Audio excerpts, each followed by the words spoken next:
pessoal, tudo bem com vocês? Bom dia, boa tarde, boa noite, boa madrugada.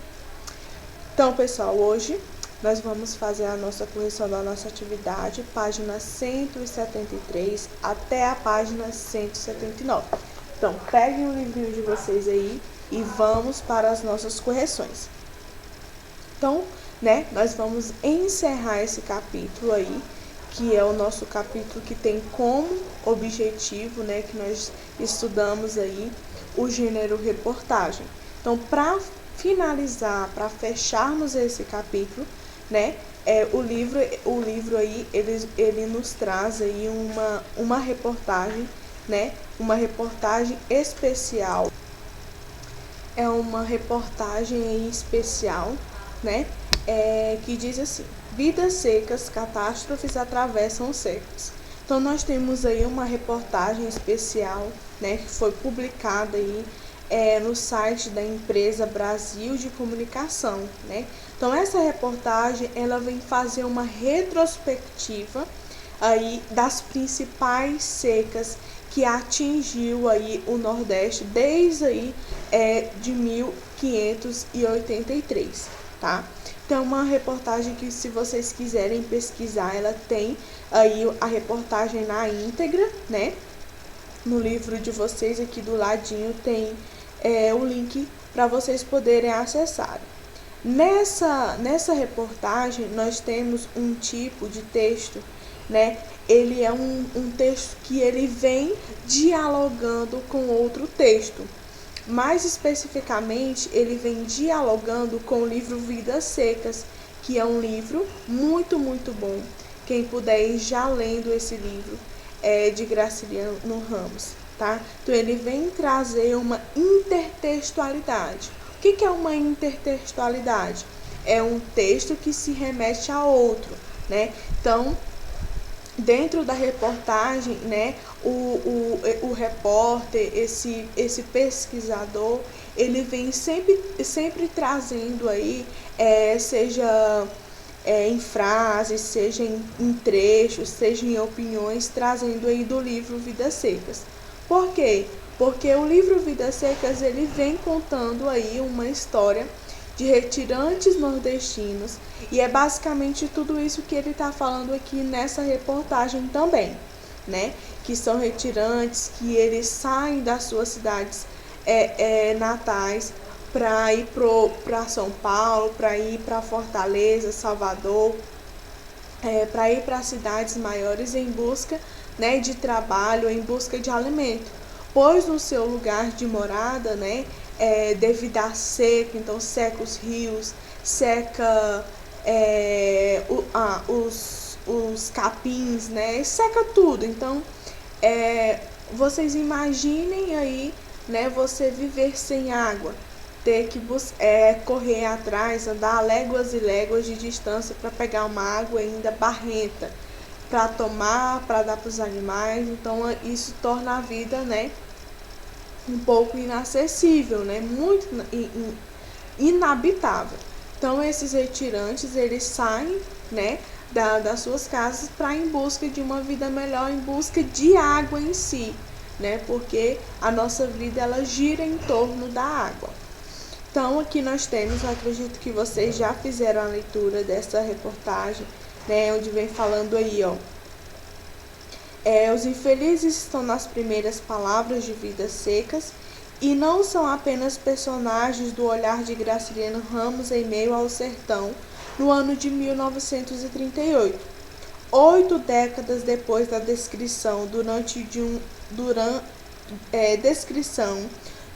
de um dos gênios da literatura brasileira, o caminho tem outras curvas de dor e de luta em busca de um mesmo bem, a água. Então, depois de 8 décadas aí, da escrita do livro Vidas Secas, então vem esse cara, o Luiz Cláudio Ferreira, em 2018, e ele meio que vai, fazer o tracejo do que o Graciliano Ramos, conta em seu livro, e nós podemos perceber que não houve uma mudança no estilo de vida dessas pessoas, né? Então a seca continua, né? As pessoas morrem aí, estão morrendo constantemente por causa da seca, né? Onde é o nosso bem maior, que é a água. Ok? Nós temos aí, né?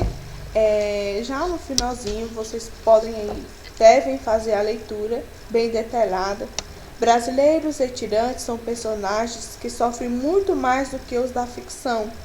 Formaram colunas de imigrantes da seca, fugitivos pela sobrevivência numa realidade contada no tecido histórico enrugado pelos séculos. Na maioria das vezes, quando as secas são mais severas e prolongadas, eles precisam migrar para as cidades ou para outras regiões do país, como São Paulo, Rio de Janeiro, Brasília ou Amazônia. Isso ocorreu inúmeras vezes na história, em 1877, 1915, 1932, 1958 e 1983.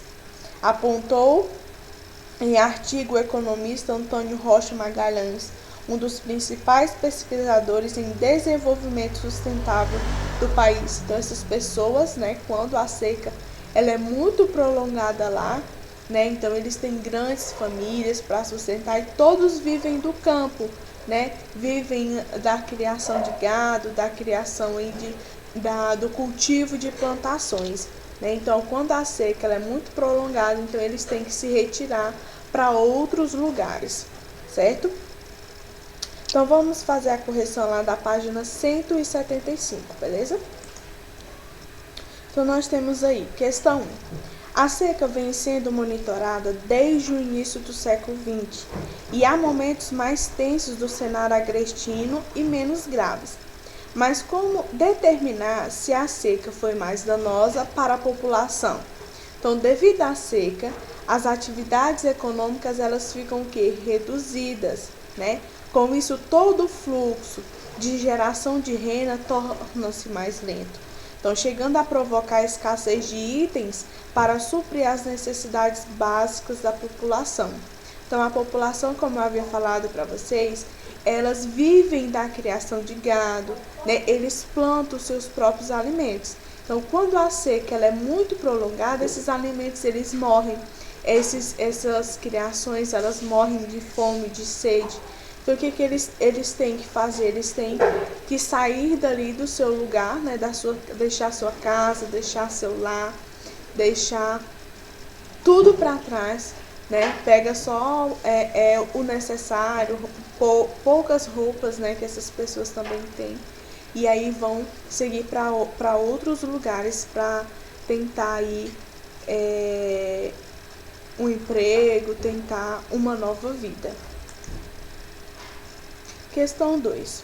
Sobre o gênero textual reportagem, podemos citar como características principais o domínio jornalístico e o objetivo de informar o público sobre temas atuais. Pensando nisso, discuta com seus colegas e o seu professor o que pode ter motivado a reportagem Vidas Secas, catástrofes atravessam os séculos, né? Então, a importância aí, né, da pauta para a produção aí de texto jornalístico, né?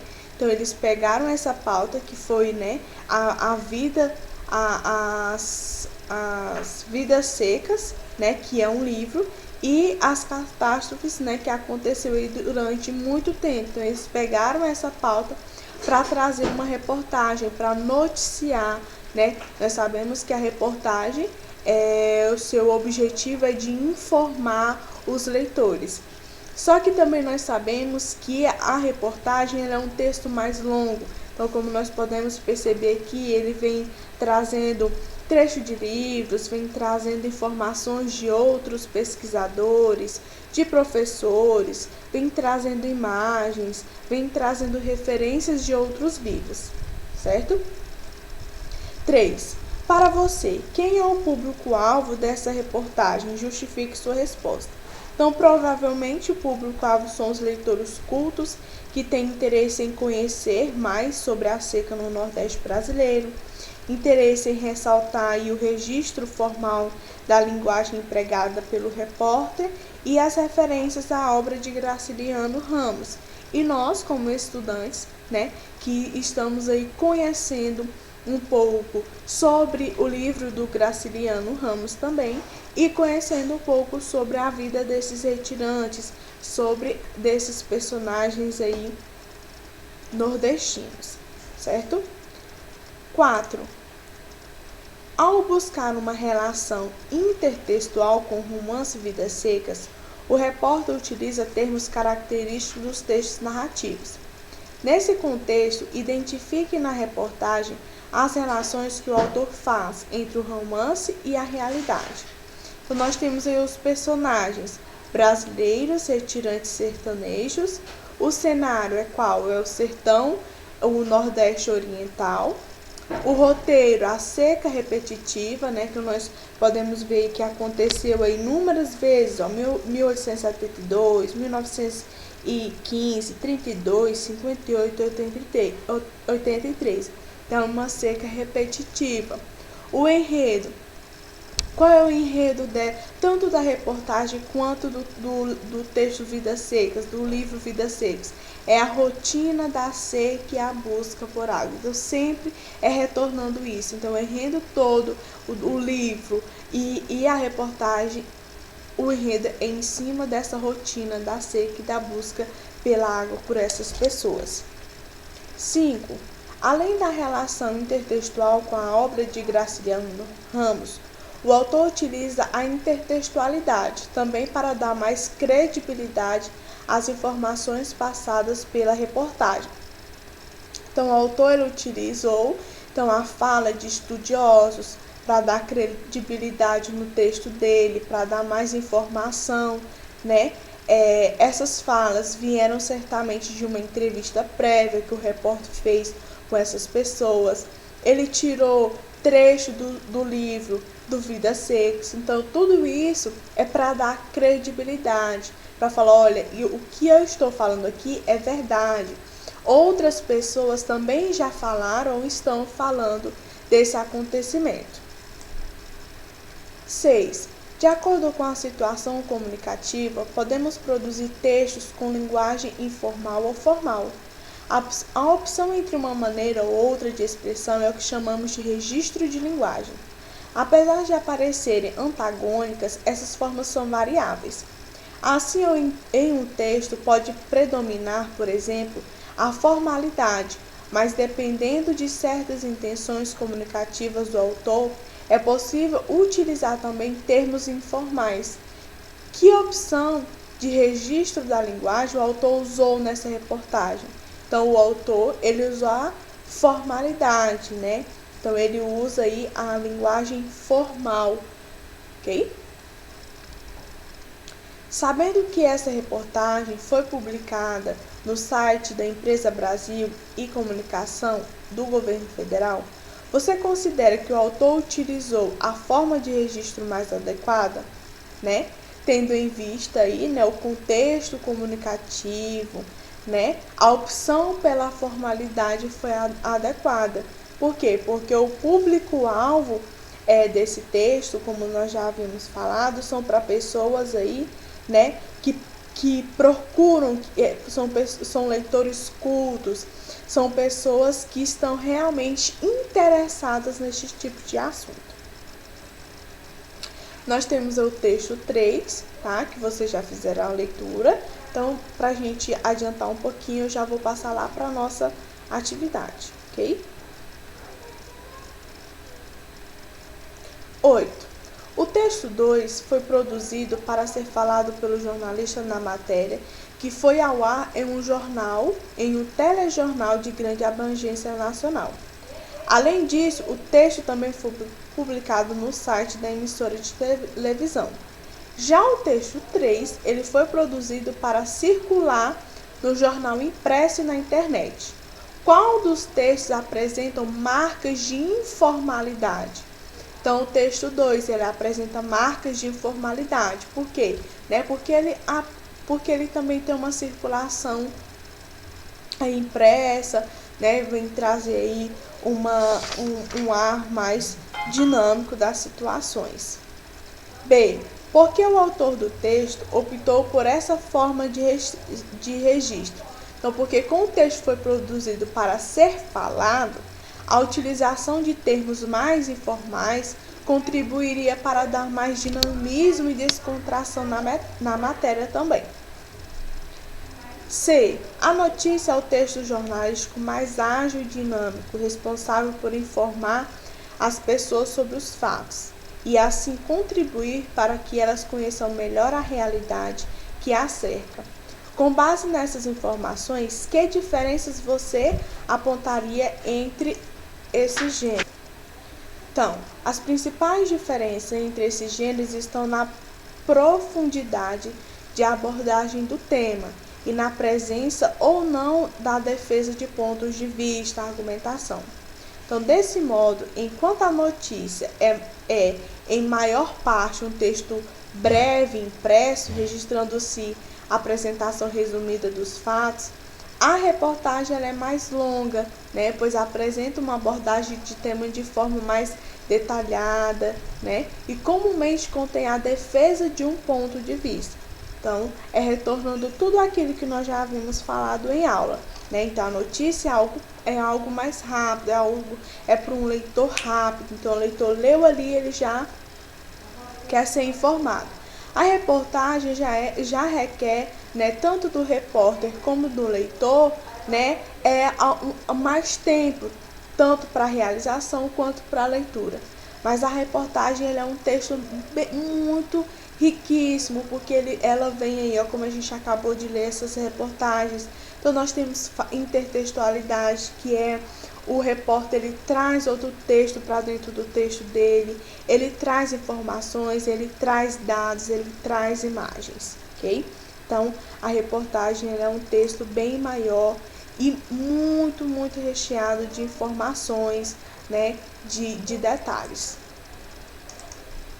Então, vamos lá. Página 179.